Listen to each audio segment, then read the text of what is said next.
Amém. Como é bom louvarmos ao Senhor.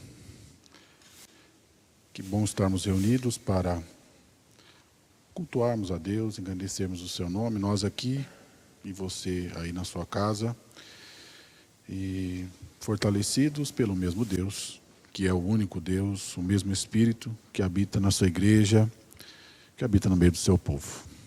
Como é bom, em momentos como esse, não nos lembrarmos apenas do risco que temos corrido diante de uma pandemia, mas lembrarmos da redenção, da salvação, da proteção, do Deus que passou por cima do seu povo e preservou os seus primogênitos e executou os outros, mas manteve e fortaleceu a sua promessa.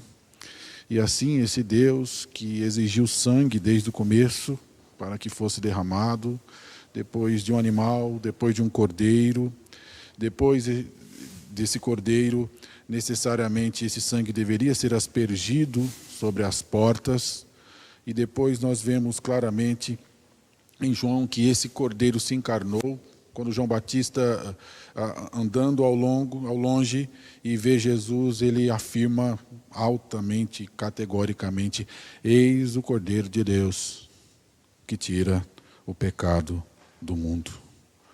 No Evangelho de Lucas, já o pão e o vinho, claramente tipificados, como também no Evangelho de João e em outros textos, esse Cordeiro encarnado, visualizado primariamente ali por João Batista, ele assume o seu aspecto vicário e ele cumpre toda a figura do Antigo Testamento, claramente apontado para a pessoa de Jesus. E hoje nós comemos do pão e bebemos do vinho, anunciando a sua morte, até que ele venha, porque ele não está morto, ele ressurgiu e ele voltará. E assim como em Apocalipse 5 nós podemos ver as bodas do Cordeiro, o momento adequado onde claramente se manifestará, onde toda língua confessará: Jesus Cristo é o Senhor.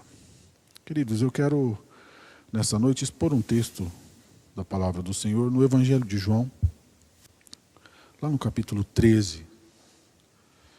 Eu farei a leitura até o verso 17 e quero aqui expor, ao meu ver, o mais profundo destaque da Páscoa, que é exatamente a ceia e que é a fundamentação do que Cristo veio fazer pela sua igreja, veio fazer pelo seu povo. Acompanhe comigo, por favor, na sua Bíblia, João capítulo 13, até o verso 17. Antes da festa da Páscoa, sabendo Jesus que era chegada a sua hora de passar deste mundo para o Pai, tendo amado os seus que estavam no mundo, amou-os até o fim. E durante a ceia, tendo já o diabo posto no coração de Judas Iscariotes, filho de Simão, que traísse Jesus, sabendo este que o Pai tinha confiado tudo às suas mãos, e que ele tinha vindo de Deus e voltava para Deus, levantou-se da ceia, tirou a vestimenta de cima e, pegando uma toalha, cingindo-se com ela, em seguida Jesus pôs a água numa bacia e começou a lavar os pés dos discípulos e a enxugá-los com a toalha com que estava cingido. Quando se aproximou de Simão Pedro, este lhe perguntou: vai lavar os meus pés, Senhor? Jesus respondeu: o que eu faço você não compreende agora, mas vai entender depois. Então Pedro disse: o Senhor nunca, nunca lavará os meus pés. Ao que Jesus respondeu: se eu não lavar, você não terá parte comigo. Então Pedro lhe pediu: Senhor, não somente os pés, mas também as mãos e a cabeça. Jesus respondeu: quem já se banhou não precisa lavar nada, a não ser os pés, pois quanto ao mais, está todo limpo. E vocês estão limpos, mas não todos. Pois ele sabia quem era o traidor. Foi por isso que disse: nem todos estão limpos. Depois de lhes ter lavado os pés, Jesus pôs de novo as suas vestimentas e, voltando à mesa, perguntou-lhes: vocês compreendem o que eu lhes fiz? Vocês me chamam de mestre e de senhor e fazem bem, porque eu o sou. Ora, se eu, sendo senhor e mestre, lavei os pés de vocês, também vocês devem lavar os pés uns dos outros, porque eu lhes dei o exemplo, para que, como eu fiz, vocês façam também. Em verdade, lhes digo que o servo não é maior do que o seu senhor, nem o enviado é maior do que aquele que o enviou. Se vocês sabem essas coisas, bem-aventurados serão se as praticarem. Queridos, há uma confusão muito grande sobre o entendimento da pessoa de Jesus Cristo, o que ele veio fazer aqui. Muitos ainda hoje enxergam Jesus como um barganhador, como aquele que está querendo alguma coisa da gente, e por isso ele oferece um galardão, ele oferece a salvação, ele oferece o céu, e por isso, de certa forma, as pessoas devem se prontificar, devem entregar a ele alguma coisa, porque assim eles vão ganhar alguma coisa do Senhor. Muitos observam tão somente como um guerreiro, como aquele que vem para lutar no nosso lugar, e vai para nos dar aquilo que nós desejamos. Outros veem como um terceirizador, como aquele que veio, trouxe alguma coisa e entregou para uma instituição e deixou, e agora essa instituição é quem necessariamente vai administrar tudo, vai cobrar por isso, né? E vai necessariamente oferecer e vai dizer quem entra, quem sai, quem fica, quem ganha, quem perde. Nenhuma dessas formas apresenta necessariamente o Cordeiro de Deus que tira o pecado do mundo. Nenhuma dessas. E o capítulo 13 nos marca aqui, dentro de um contexto, o final da vida de Jesus aqui. Nós podemos ver que há uma marca dos eventos desde o capítulo 12, mostrando que Jesus estava se envolvendo com a multidão, cada vez mais se expondo diante da multidão. Os fariseus estavam dando esse destaque, dizendo assim: vejam como o mundo inteiro vai atrás deles, vai atrás dele. Jesus então se envolve, Jesus vai a Betânia com Maria. Depois Jesus é destacado na descrição desse evangelho que os gregos estavam indo lá nesse festival da Páscoa porque queriam conhecer a Jesus, queriam vê-lo. E nós podemos ver que diante de todo esse momento foi uma semana bastante atarefada para Jesus, até que ele falou: agora eu vou me retirar e eu vou me dedicar nesse último jantar, nessa última ceia aos meus discípulos. Eu preciso ensiná-los um entendimento fundamental da Páscoa, um entendimento fundamental daquilo que eu vim fazer e que eles precisam entender. Então, há dentro desse contexto, então, toda essa funcionalidade apresentada por João. É claro que esse texto, de certa forma, se relaciona com os sinópticos, há diferença da narrativa, na quinta-feira, outro, como podemos ver, na quarta, outros destacando ali como aqui a lavagem dos pés, outros não citando esse exemplo, mas a ideia clara é que, independente da circunstância, há o objetivo claro de destacar Jesus como o Cordeiro de Deus que tira o pecado do mundo. E é sobre isso que eu gostaria de falar nessa noite. O Cordeiro de Deus, a sabedoria do Cordeiro de Deus que tira o pecado do mundo. E nós podemos observar, eu quero te chamar a atenção, que aí no primeiro verso, o Cordeiro de Deus que tira o pecado do mundo, ele sabe da missão que ele tem que cumprir. Você pode observar comigo aí a partir do verso 1. E ele executa essa missão toda em amor. É interessante para nós observarmos uma ideia de como pode haver um Senhor, um Salvador, um Deus crucificado.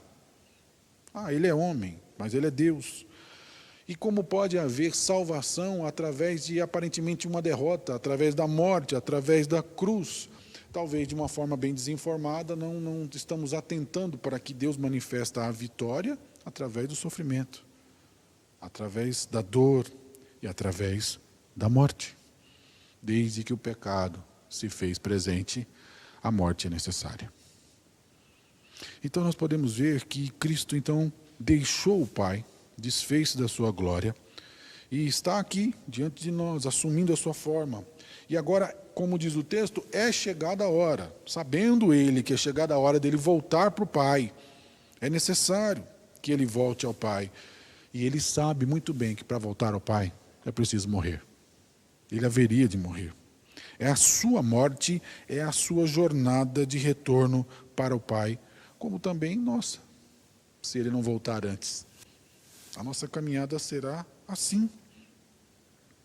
E nós podemos ver que então dentro dessa caminhada, mesmo sabendo da sua morte, ele manifesta e ele mostra a extensão do seu amor aos seus discípulos, claramente aos seus, mostrando que ele amaria a sua igreja até o fim. E amar a sua igreja até o fim é até as últimas consequências.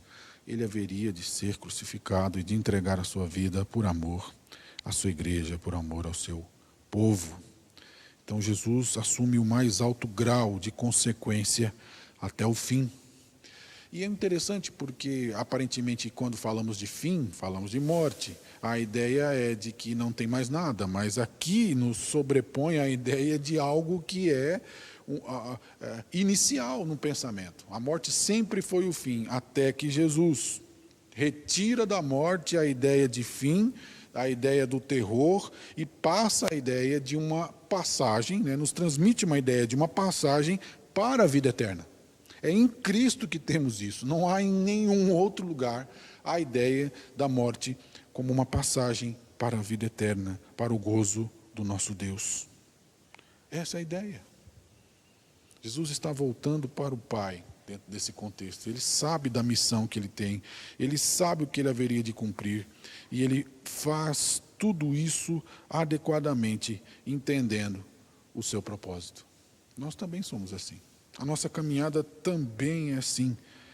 Nós ou passaremos pela nossa morte, ou passaremos pela morte de Cristo. A morte é um caminho.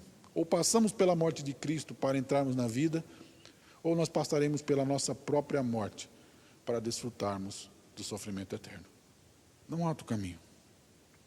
Portanto, observando ainda no verso 2, toda essa ideia, como nos diz, durante a ceia, tendo o diabo posto no coração de Judas Iscariote, ele começa a trazer a ideia da trama. Como é difícil para nós visualizarmos aqui tanto o propósito humano dentro aqui, a vontade de Judas em procurar, em colocar, aqui não é descrito o valor, mas no Evangelho de Lucas é descrito o valor, a ideia daquilo que se propõe, do valor da traição de Jesus, aqui não é colocado, mas há essa ênfase desse confronto do decreto eterno de Deus, que propôs tudo isso, que permitiu tudo isso, de que, como diz o texto em outros momentos, Judas é o escolhido para isso, o predestinado para isso, para realizar tudo isso, mas é também um mesmo que se prontifica, e que se alegra, e que se propõe, e que se esforça para que tudo isso acontecesse.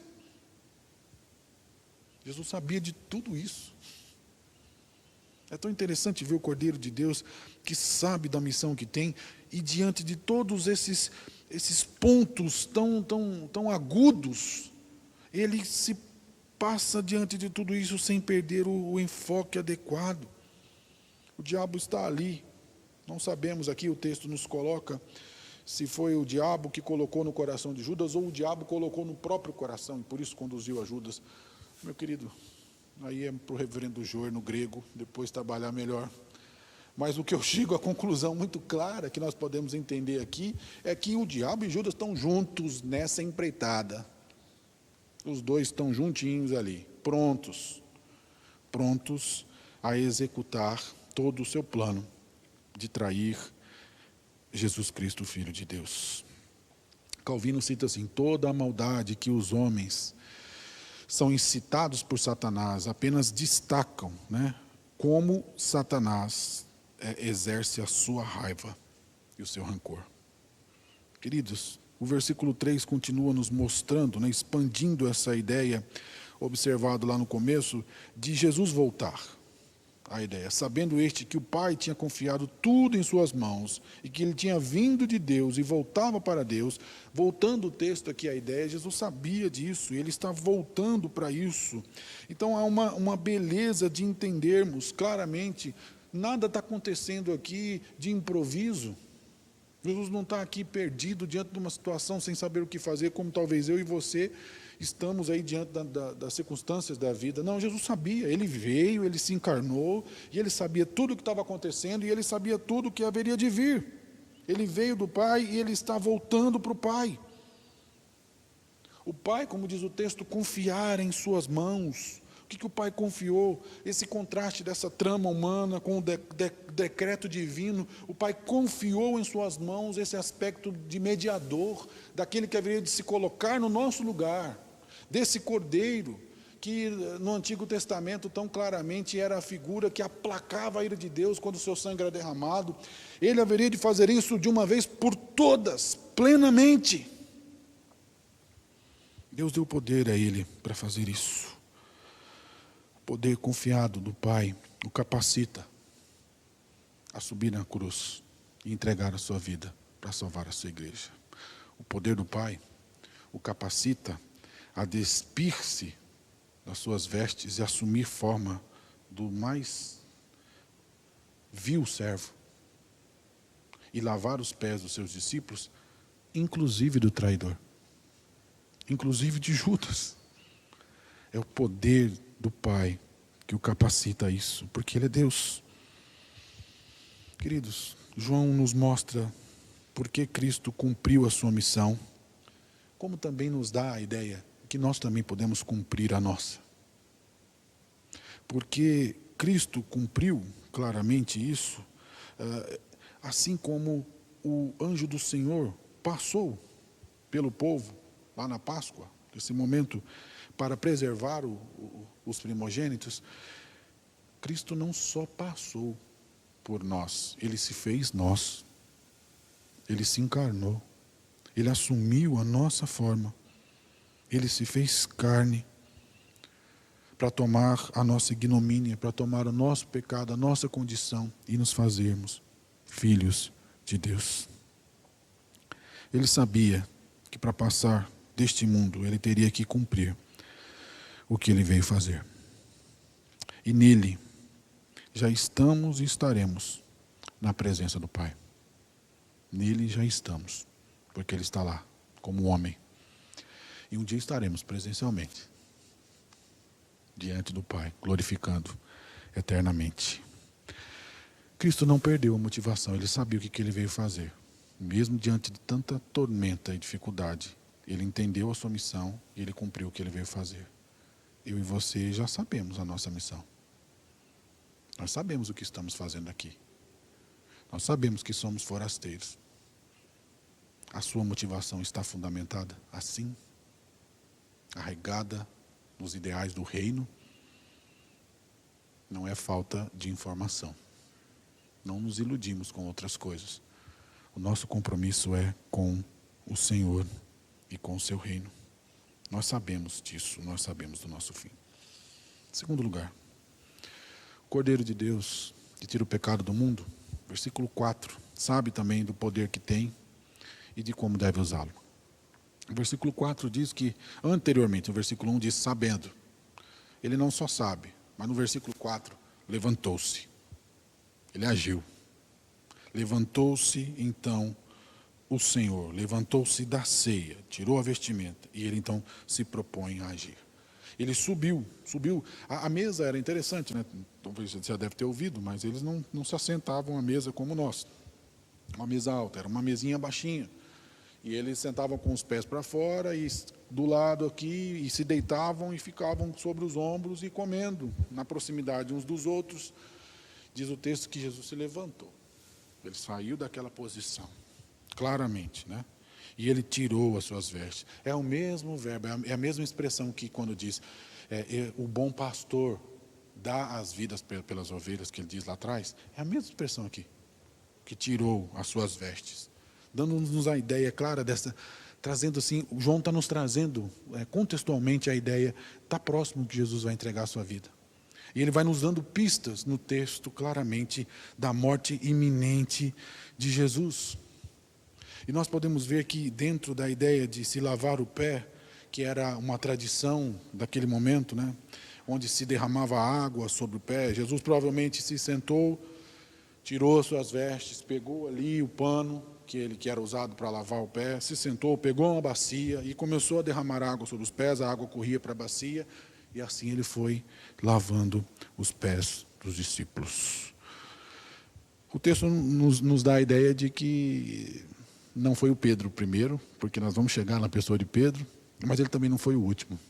Nos dando uma ideia claramente dessa progressividade aí da revelação que ele vai trazendo de ênfase no texto, quando chega na pessoa de Pedro. Mas eu fico imaginando que sensação de vergonha, de constrangimento que eles enfrentaram, sabendo claramente que eles eram servos e que estavam sendo servidos pelo seu Senhor. E o interessante é que a humildade aqui não é apenas ver que Jesus toma dessa posição para servir, mas a humildade de receber a lavagem dos pés. Talvez esse seja um destaque que não é tão atentado para o texto. Claramente Pedro destaca esse orgulho e fala, não, o senhor não vai lavar meu pé, o senhor não vai lavar meus pés. Há um orgulho claramente dos discípulos aqui, talvez impedindo, porque não compreendiam aquilo que estava passando. Há uma falta dessa humildade, né? E a humildade ela começa com o serviço, mas não começa com o serviço, mas com a prontidão de receber. Aqui, essa é a ênfase. Eles deveriam estar prontos a receber o serviço do seu Senhor, mas os discípulos eram orgulhosos. Eu falo os discípulos porque Pedro era o porta-voz dos discípulos, e eles não puderam compreender adequadamente o que estava acontecendo. Jesus humilhou-se. Os discípulos deveriam se submeter à lavagem de pés, mesmo sem entender o que estava acontecendo, mesmo sem entender ainda plenamente que Jesus deveria ir para a cruz. É interessante que eu não tenho dúvida diante da posição que coloca que qualquer discípulo lavaria os pés de Jesus. Não fez. Mas qualquer discípulo, diante de uma situação ali, se Jesus pedisse, lavaria os pés de Jesus. Mas nenhum deles, talvez, estão dispostos a necessariamente receber isso por entenderem essa graduação que podemos chamar aqui dentro das suas posições. Então Cristo mostra claramente aqui esse símbolo de purificação salvadora, como também uma postura e uma conduta cristã, agora, como discípulos dele. Fica marcado aqui o que Cristo fez por eles, tanto espiritualmente, os salvando, os redimindo, o que há de fazer na cruz, como também agora os conduzindo, bem pedagogicamente, a entender o que eles devem fazer agora, como discípulos dele.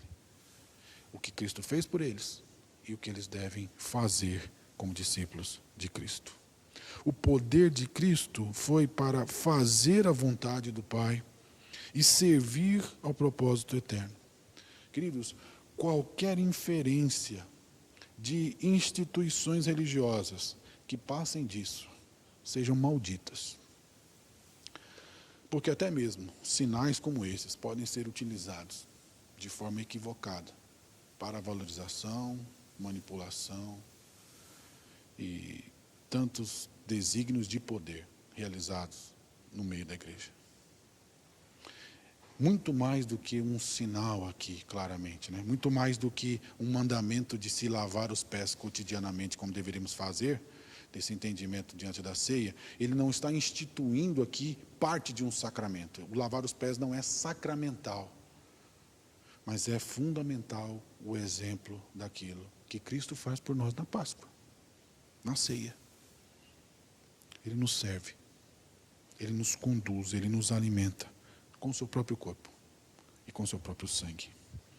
O Cordeiro de Deus foi levantado, meus irmãos, para servir a sua vida e salvar com a sua morte. E os seus discípulos não têm outro caminho a trilhar, senão entender o que Cristo fez por eles. E assim também se conduzir nesse serviço. Se conduzir no próprio exemplo do seu Senhor. Terceiro lugar, o Cordeiro de Deus que tira o pecado do mundo, versículos 6 ao 10, ele sabe do resultado da sua missão. Quando se aproximou de Simão Pedro, este lhe perguntou: vai lavar os pés, Senhor? Vai me lavar os pés? Como eu já adiantei, Simão Pedro, pela ênfase do texto, não foi nem o primeiro e nem o último, mas ali do meio, a ter os pés lavados, né? E ele se volta: Senhor, vai me lavar os pés mesmo? Eu fico imaginando: o senhor está de brincadeira, Senhor? Vou tentar romancear, né? A Bíblia é romanceada. O senhor está de brincadeira? Como é que é essa história? O que está acontecendo? Não estou entendendo. O Senhor poderia ser que o Senhor pretenda lavar os meus pés? Tu tem a intenção de fazer isso? Pedro, em muitos momentos, ele é retratado negativamente. Mas aqui, nessa ocasião, gente, Pedro está sendo sincero e ele está resguardando a posição do seu mestre. Pensem num pensamento bem comum nosso. Talvez qualquer um de nós, num zelo de resguardar a posição do nosso mestre, falaríamos isso também. Não é absurda a posição de Pedro. Não vejo de forma alguma. Ele está reagindo aqui, tentando entender, como nós fazemos. Quando a gente não entende as coisas, o que a gente faz? A gente refuta também. Pedro está sendo bem humano, bem claro aqui. E Jesus respondeu no versículo 7 a pergunta de Pedro, colocando também a mesma ênfase aí nos pronomes. O que eu estou fazendo agora, Pedro? Você ainda não sabe, você não entende.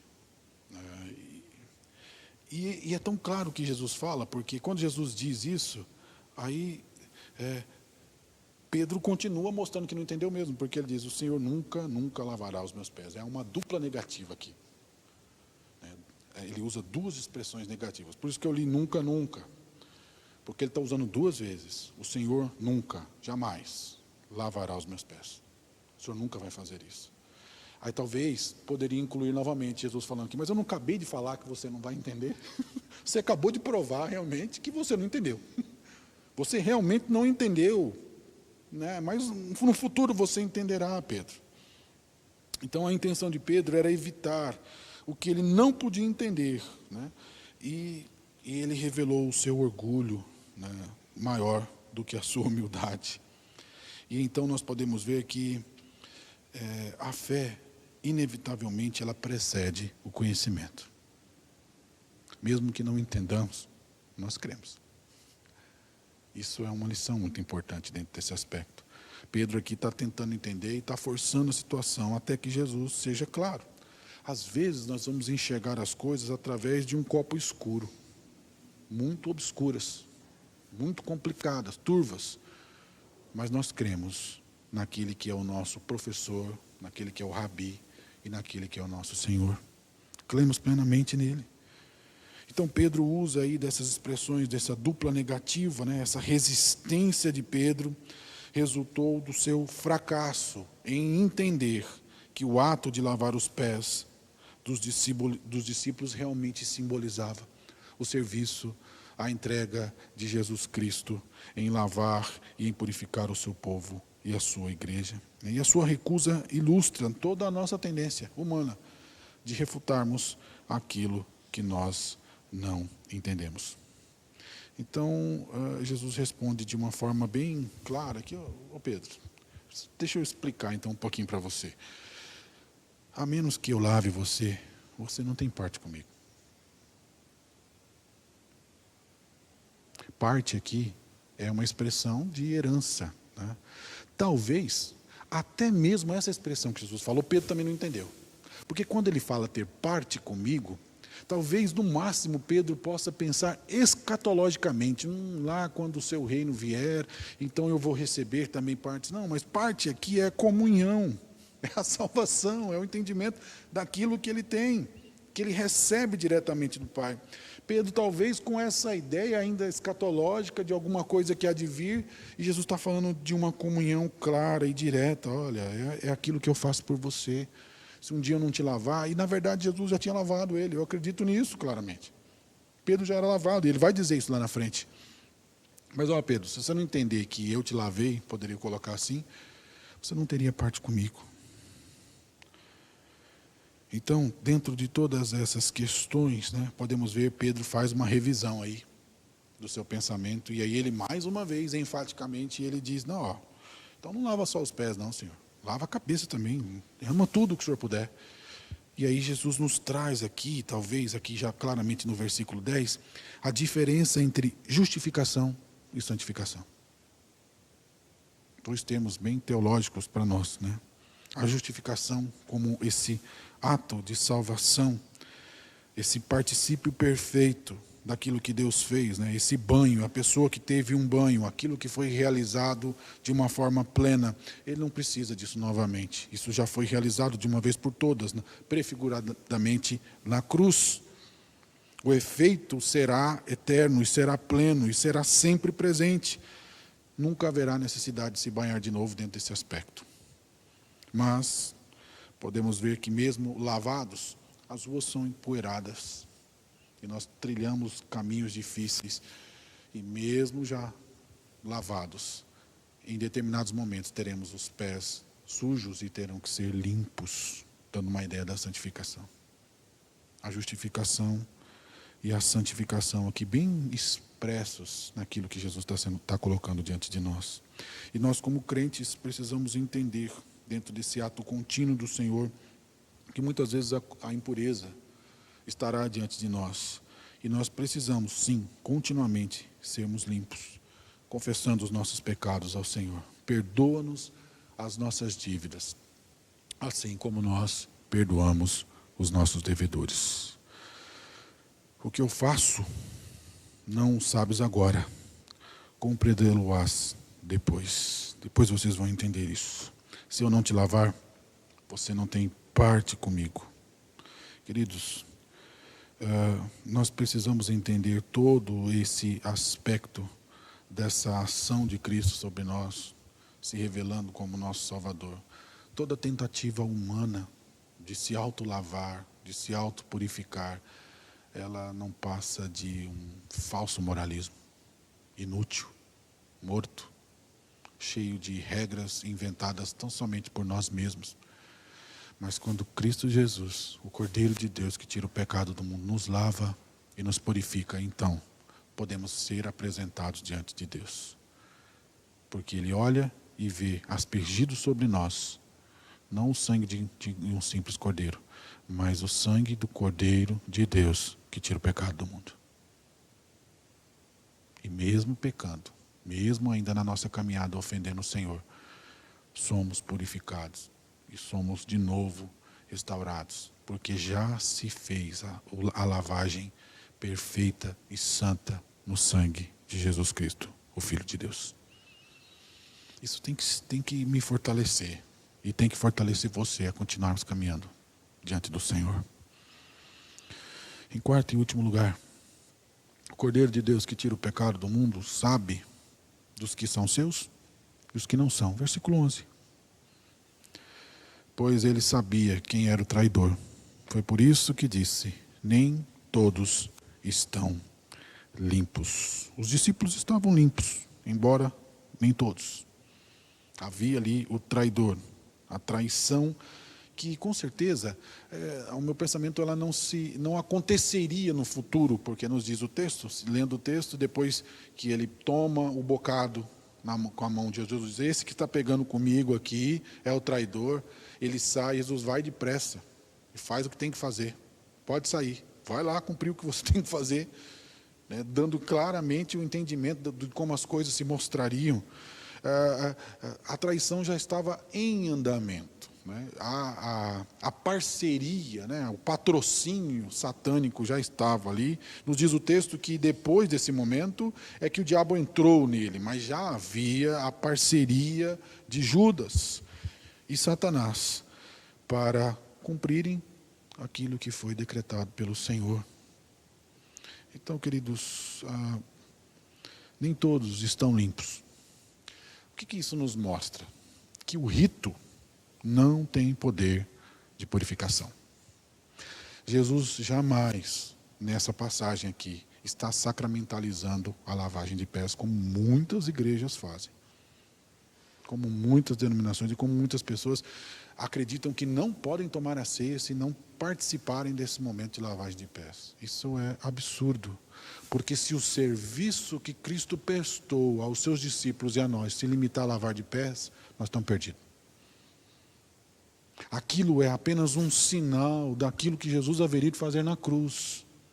De nos servir com a sua própria vida, entregando ali, morrendo e depois ressuscitando, que o seu sangue fosse eficaz para aplacar a ira de Deus e nos trazer perdão, para nos trazer salvação. Então esse sinal aqui, nós não podemos nos perder no meio pelo qual o fim foi apresentado. O sinal não tem nenhum valor perto daquilo que Cristo fez. Ele apenas está pedagogicamente ensinando os seus discípulos como ele haveria de se levantar para salvar. Nem mesmo o rito de purificação, nem mesmo sendo realizado por Cristo. Veja só, Jesus lavou os pés de Judas. E Judas foi salvo? Então não entenda esse rito como um meio sacramental. De maneira alguma. Nem mesmo Jesus, lavando os pés dos discípulos, ele salvou Judas. Então o rito não salva. Nós devemos entender isso claramente. A comunidade de purificados deve ser caracterizada pelo serviço prestado na cruz. É lá que o serviço é levantado e é feito. Muito mais do que nesse momento pedagógico mostrado por Jesus. Portanto, eu quero concluir a partir do verso 12 ao 17, para mim, ao meu entendimento, é a conclusão desse texto. Claramente nos mostra conhecimento, prática e realização. Enquanto que dentro do discurso aí do versículo 1 ao 7 e ao 11, vemos o significado teológico da lavagem dos pés, nós podemos ver que aqui no versículo 12, quando Jesus terminou de lavar os pés dos discípulos, ele colocou as roupas novamente. Ele falou, tá bom, terminei, lavei os pés, Pedro já ganhou aquilo que você tinha que ganhar, né? Você não podia passar dessa sem ganhar essa, agora senta aqui. Aí ele vestiu as roupas novamente, falou, agora eu vou voltar à minha posição. O que vocês entenderam disso? O que vocês entenderam de tudo que se passou? Os discípulos deveriam refletir sobre o que acabou de acontecer. Você entende o que aconteceu? Então Jesus ensinou, não apenas com palavras, mas com as suas ações, claramente, que ele não era apenas um professor. Ele não era apenas um rabi, um mestre, mas ele era o Senhor. Isso nós podemos aprender. É o que ele diz aqui, ó.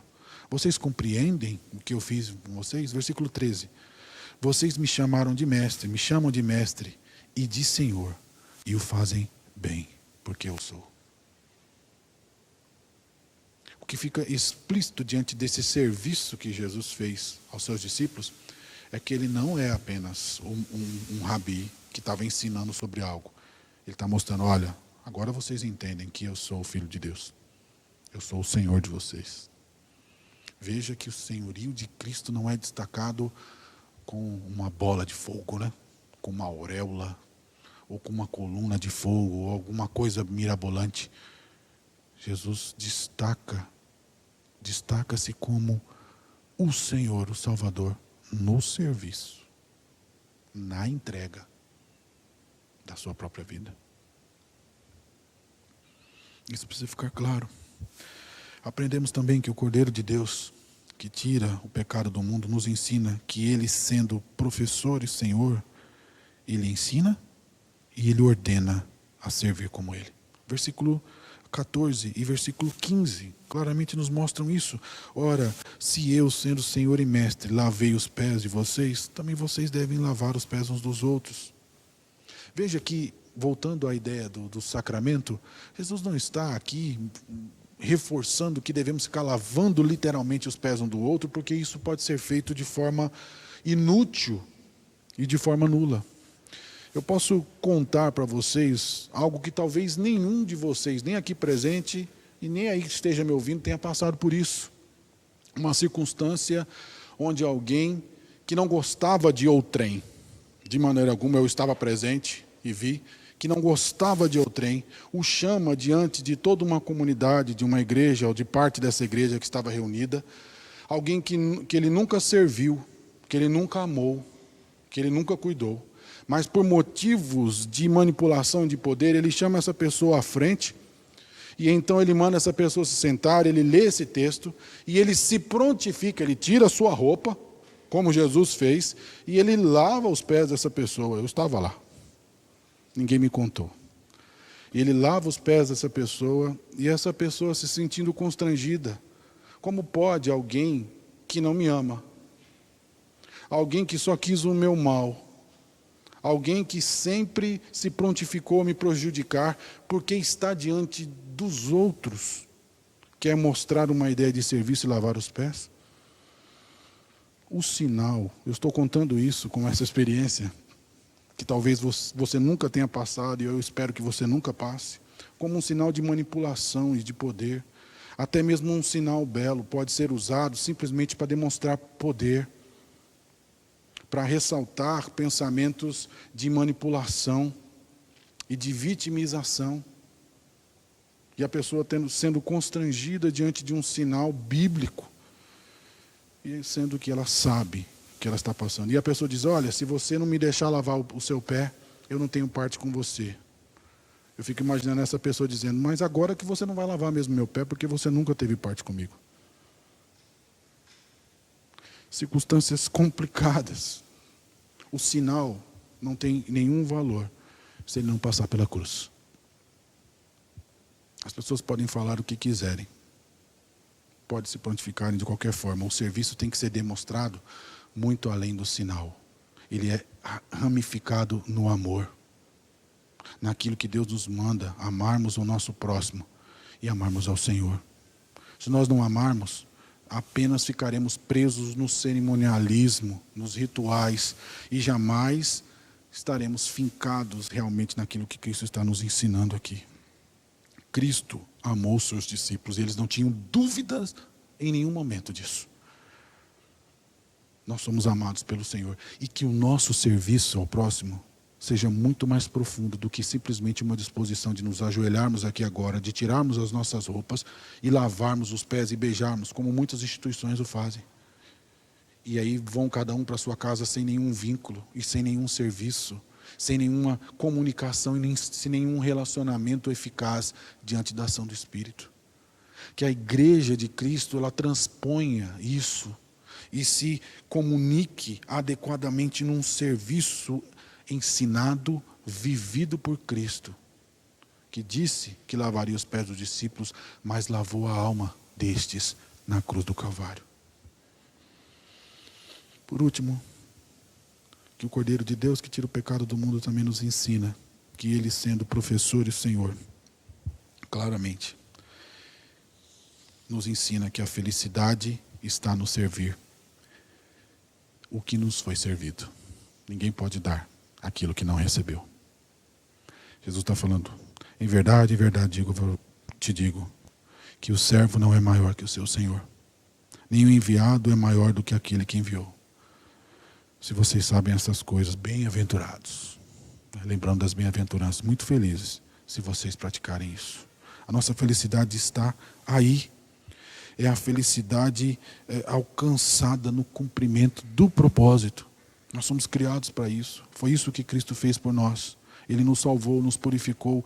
Devemos transmitir essa pureza que foi dada por Cristo no nosso serviço aos outros. Tudo aquilo que Cristo fez por nós deve ser otorgado ao próximo. Como igreja, como povo de Deus, a nossa comunicação é fundamentada nessa verdade. Ser abençoado não é apenas receber alguma coisa, ou não é apenas entender que somos purificados e servidos por Cristo como uma recompensa extrínseca, porque nós somos bons meninos, boas meninas. Não. É desfrutar de uma consequência natural de nos sentirmos bem, de nos sentirmos alegres, de nos sentirmos realizados em servir o próximo, porque essa é a razão da nossa existência. Então não é servir o próximo de cara amarrada, né, com bico e com raiva. É ter a alegria de se prontificar no serviço, porque é um chamado que Deus me fez. Eu sou alegre, eu sou contente, eu sou realizado, eu me satisfaço na alegria de contentamento naquilo que Deus me otorgou fazer. Foi assim que Cristo se entregou. Foi assim que Ele passou por nós. Foi assim que Ele se fez nós. Foi assim que Ele morreu no nosso lugar. Foi por isso que Ele ressuscitou, para nos trazer vida, para nos servir assim. Páscoa é serviço. Um serviço espiritual, um serviço eterno, que só Deus podia fazer por nós. E Ele fez. E hoje celebramos a ceia do Senhor, né, até que Ele volte. Comemos do pão e bebemos do cálice, até que Ele volte e juntos possamos bebermos juntos, eternamente, para a glória do Senhor. Nós vamos cantar mais um cântico e depois nós vamos orar, encerrando esse momento.